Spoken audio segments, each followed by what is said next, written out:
NCP नेता और महाराष्ट्र सरकार में मंत्री नवाब मलिक की मुश्किलें कम होने का नाम नहीं ले रही हैं और उन पर हर रोज आफतों के पहाड़ टूट रहे हैं। दाऊद इब्राहिम मनी लॉन्ड्रिंग मामले में गिरफ्तार किए गए नवाब मलिक को एक और बड़ा झटका देते हुए प्रवर्तन निदेशालय ईडी ने उनकी कई संपत्तियों को कुर्क किया है।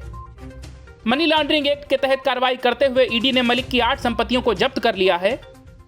प्रवर्तन निदेशालय ने अपने बयान में कहा कि मोहम्मद इस्माइल मलिक उर्फ नवाब मलिक, उनके परिवार के सदस्य की सॉलिड इन्वेस्टमेंट प्राइवेट लिमिटेड और मलिक इंफ्रास्ट्रक्चर की संपत्तियों को पीएमएलए कानून के तहत कुर्क किया गया है।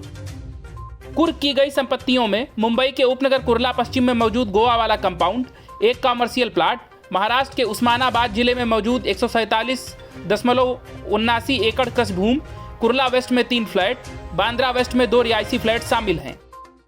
गौरतलब है कि मलिक को दाऊद इब्राहिम और उसके सहयोगियों से जुड़े मनी लॉन्ड्रिंग केस में 23 फरवरी को गिरफ्तार किया गया था और तब से वो न्यायिक हिरासत में हैं और मुंबई की आर्थर रोड जेल में बंद हैं।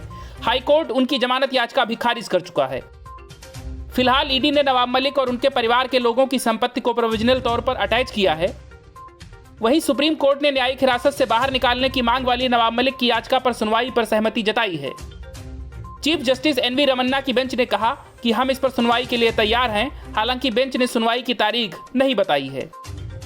नवाब मलिक का पक्ष रखते हुए सीनियर वकील कपिल सिब्बल ने अदालत से मांग की कि इस मसले की अर्जेंट सुनवाई होनी चाहिए।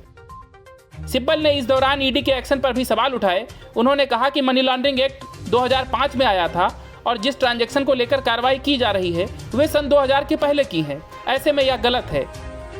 आखिर 22 साल पहले हुई ट्रांजैक्शंस के आधार पर अब कैसे कार्रवाई हो रही है और उसमें भी लेन देन के बाद बने कानून के आधार पर यह एक्शन लिया जा रहा है जो पूरी तरह से गलत है।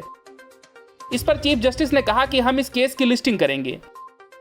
वहीं ईडी का कहना है कि नवाब मलिक टेरर फंडिंग जैसी गतिविधियों में लिप्त हैं और इस मामले की आगे जांच होना जरूरी है, तभी उनके और अंडरवर्ल्ड के कनेक्शन का पर्दाफाश हो सकेगा। गौरतलब है कि ईडी अदालत में पहले भी कह चुकी है कि नवाब मलिक अंडरवर्ल्ड के लोगों से ताल्लुक रखते हैं और उनके साथ हवाला जैसी अवैध गतिविधियों में भी शामिल रहे हैं।